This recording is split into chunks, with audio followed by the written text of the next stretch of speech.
Ó, eu não tenho nada contra, de verdade, torcida organizada, tá? Acho, até já falei isso aqui com o Mauro. Tem, claro, grupos dentro que aproveitam para fazer bandidagem. E aí sim tem que ser punidos.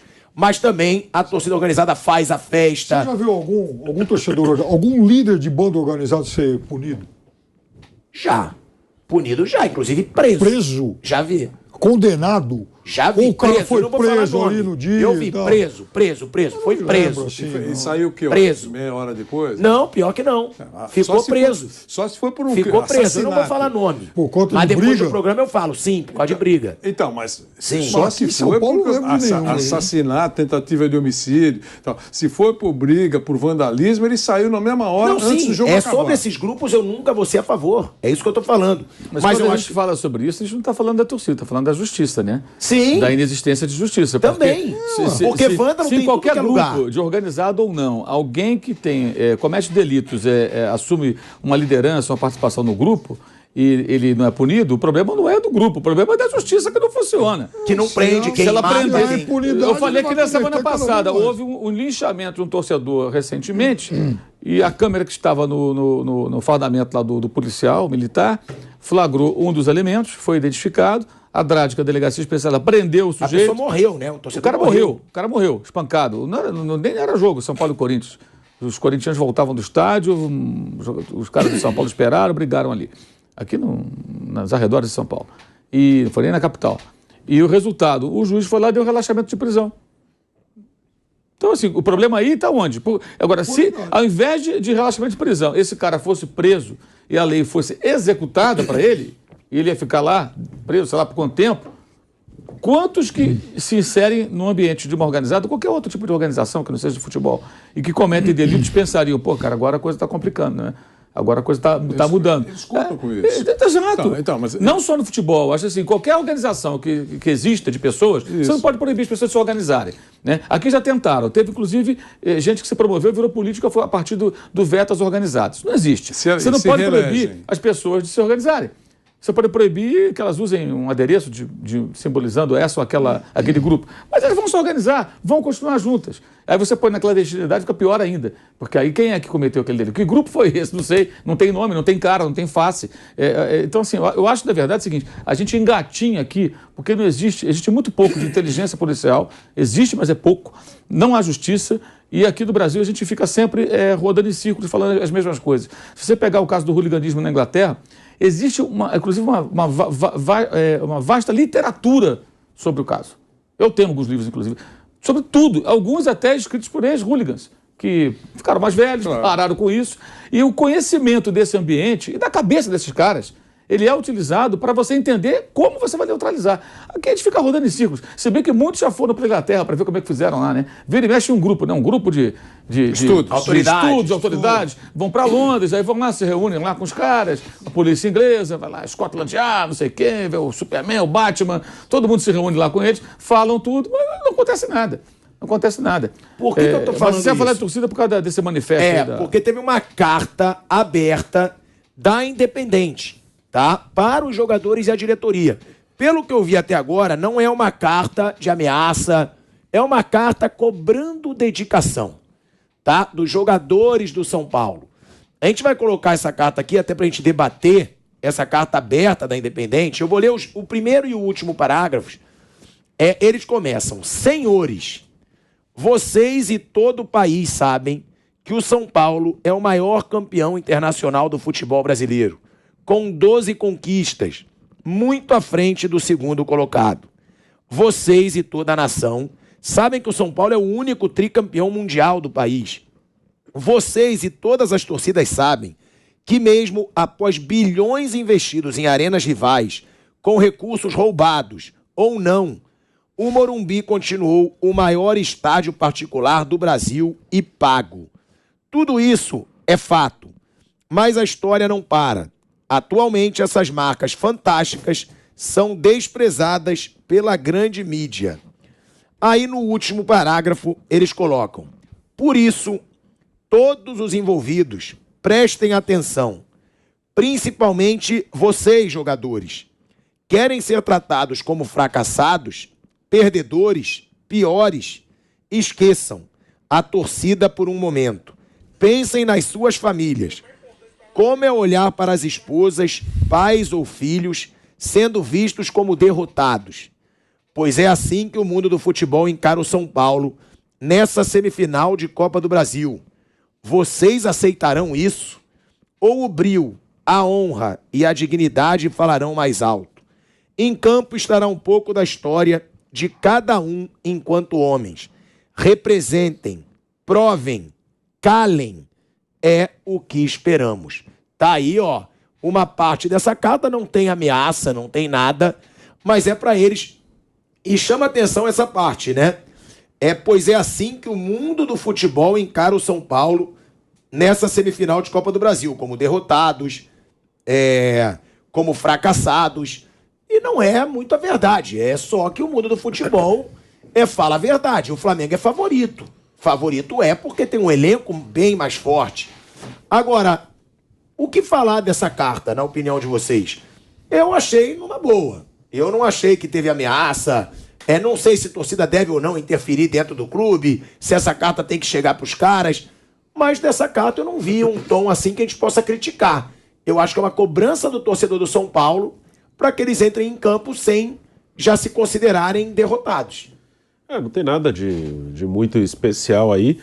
Acho que esse time do São Paulo, os jogadores, eles brigam muito todo jogo. Acho que isso aí não dá para reclamar deles, não. Eles brigam sempre. Se o São Paulo hoje não é favorito contra o Flamengo, ou se todo mundo coloca o Flamengo como favorito, é porque o Flamengo tem um time melhor que o São Paulo. E isso não é por acaso, né? Não é por uma coincidência que o Flamengo tem um time melhor que o São Paulo. O Flamengo, ele se preparou para ter condição de montar um time como tem hoje, coisa que o São Paulo tem que fazer e não faz.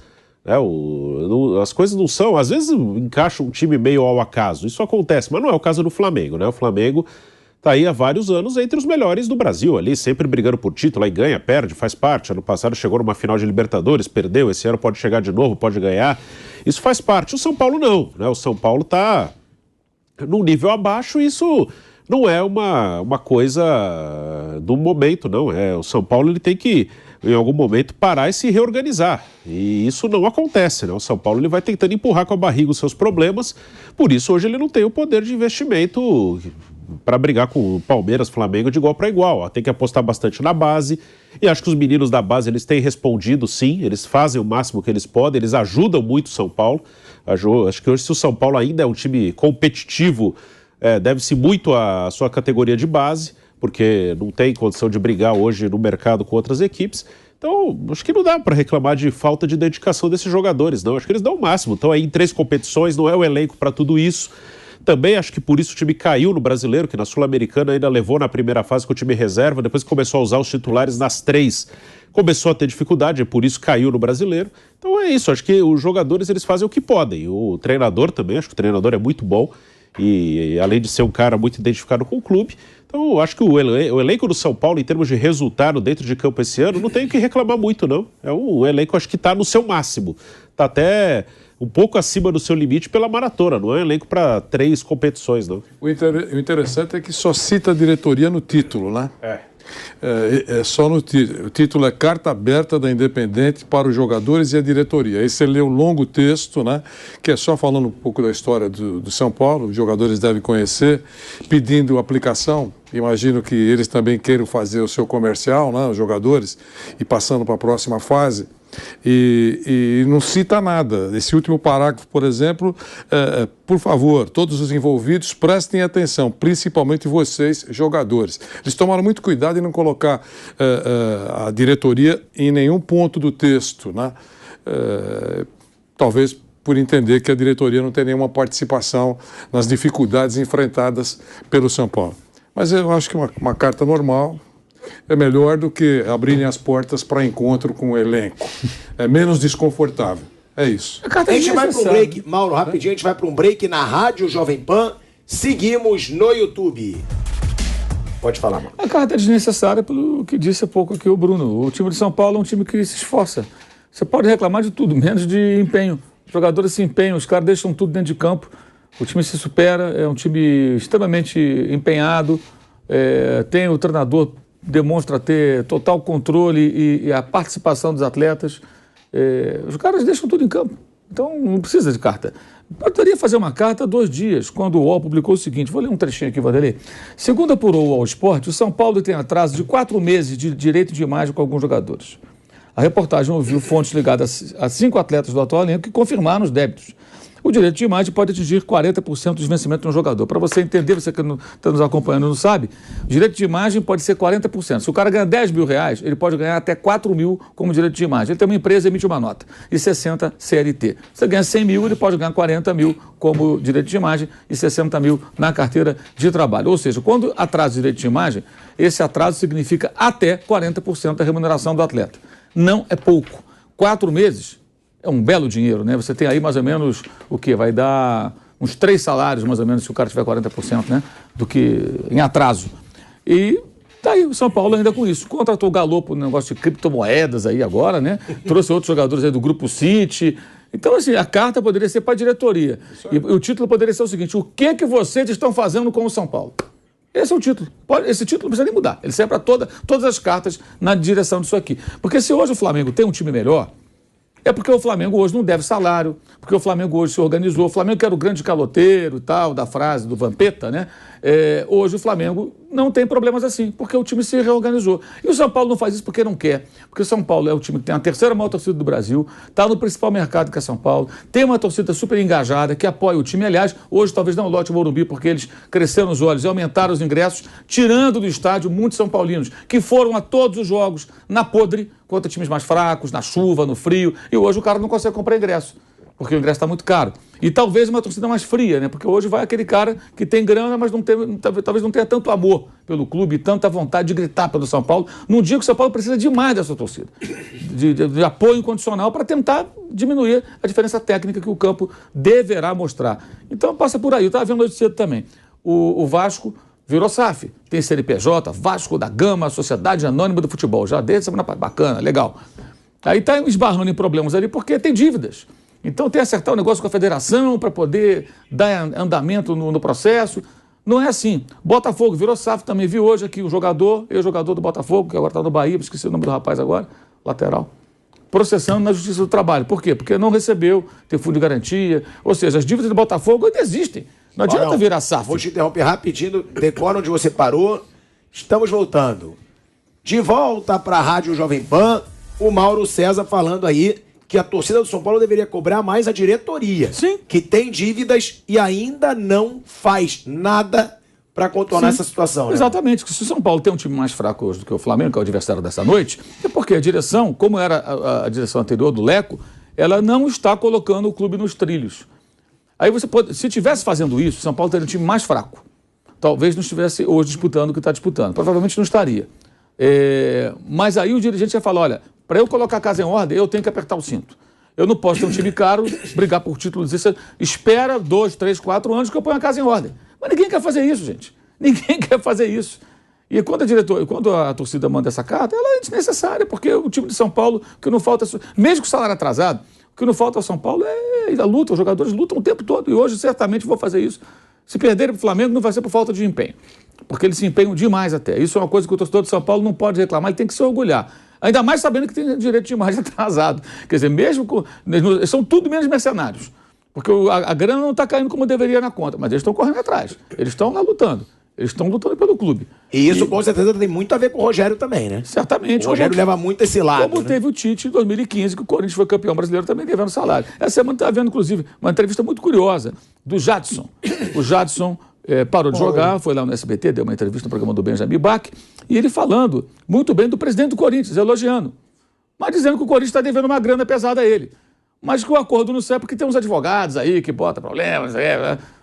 O Corinthians deve, aí a culpa é dos advogados. Saiu no começo de 2020. Né?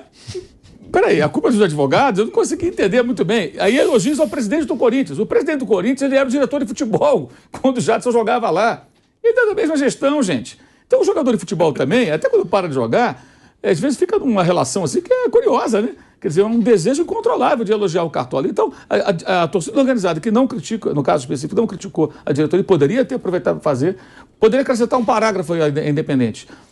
Apesar dos salários atrasados, dona diretoria, os nossos jogadores lutam em campo todo jogo, é isso que a gente vê lá da arquibancada. E é isso que a gente quer ver hoje contra o Flamengo, que vocês lutem bastante, que honrem São Paulo, bababá.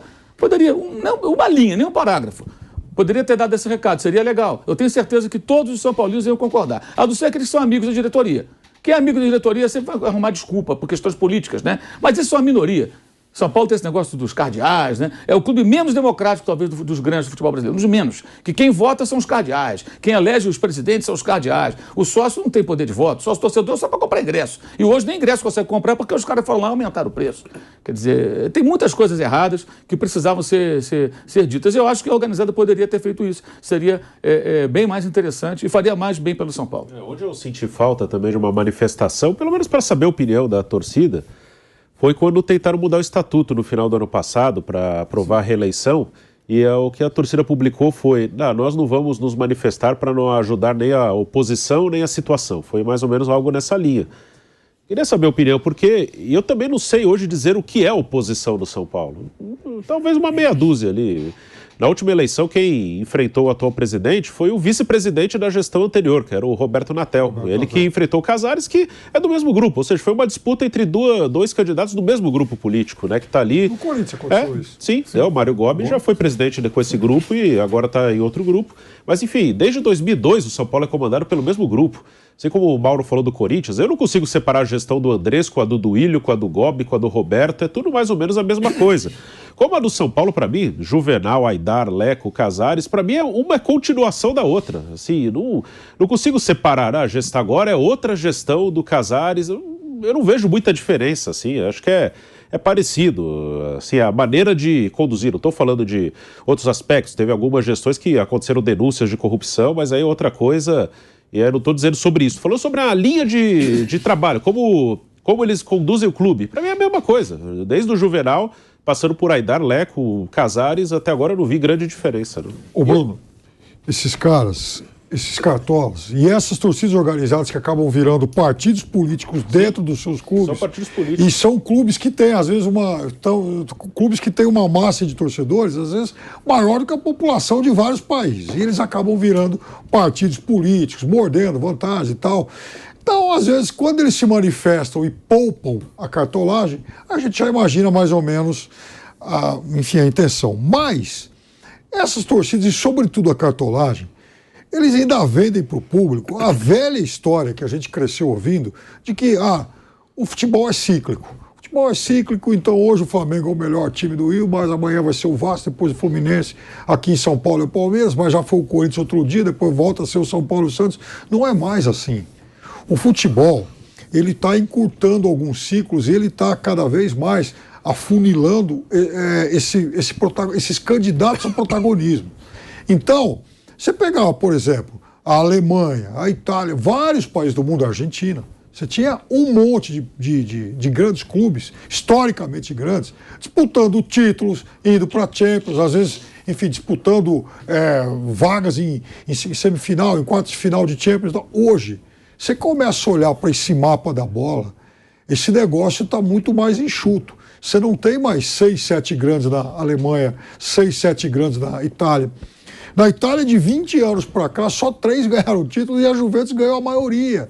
Quer dizer, você vai lá para a Alemanha, olha o tamanho da hegemonia que o Bayern de Munique impôs. Você vai lá para a Premier League, que é a melhor liga do mundo e tal, e até lá isso está se afunilando. O título mesmo é o City, o Liverpool e o Chelsea, que conseguiram dar a Premier League. Né? Quer dizer, o United não ganha o título há uns 10 anos, né? Desde que parou o Ferguson. Então, não é mais... Então, aqui no Brasil, os caras, mas hoje o time está ruim, mas amanhã ele vai voltar. Muda, né?